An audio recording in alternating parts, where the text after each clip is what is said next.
dhaggeeffattoota keenya akkam jirtu nagaa keessanii isiniin jecha qophii tokko ni qabadhee dhiyaadhee jira. Qophiin kunis immoo waa'ee dhimma maallaqa haaraadhaan kan wal qabatudha. Maallaqni haaraa kun akkuma beekamu maallaqni Itoophiyaa yookaan birriin Itoophiyaa kun jijjiiramee kan jiru ta'uunsaa beekamaadha. Yeroo ammaa kana immoo maallaqa duraanii sanaan namoonni fayyadamaa akka hin jirree fi yoo isin harka jiraate gara mana baankiitti deemtanii akka jijjiirrattanii yeroo hedduu baankiin daldala Itoophiyaas ta'e baankonni biroon beeksisa baasanii turanii haa ta'u inni dhibaa ta'e immoo maallaqa kana fakkeessanii kan hojjetan illee ni jiru. Maallaqni kun maallaqa isa forjidii akkamiin maallaqa sirriirraa adda baafanna kan jedhu yookaan immoo forjidii irraa isa maallaqa sirrii ta'e akkamitti adda baafanna kan jedhu ibsa gabaabaa isiniif kennuun barbaada.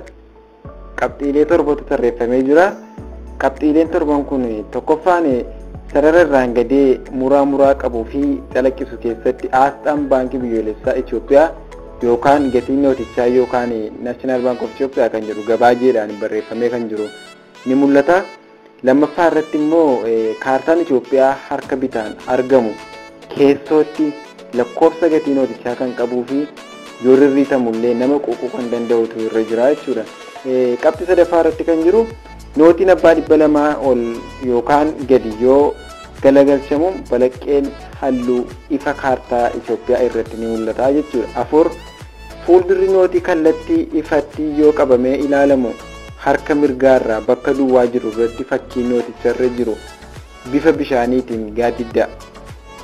Fakkichimti suni dudduuba nootii harka bitaa irrattis ni gaddaa jechuudha. Kanaffaa mallattooleen kubbaa fakkaatan fuulduraaf dugda duuba irratti argaman kallattii ifaati yoo ilaalaman guutummaan guutuutti walirra ooluu jechuudha. Qabxii ja'affaarra kan jiru tartiibni lakkoofsonni yookaan siiriyaalsi fuulduraan gubbaa bitaa fi jala mirgaa irratti argamanii meeshaa guddisee mul'isuun yoo ilaalaman fluoresentii magariisatti jijjiiramu jechuudha.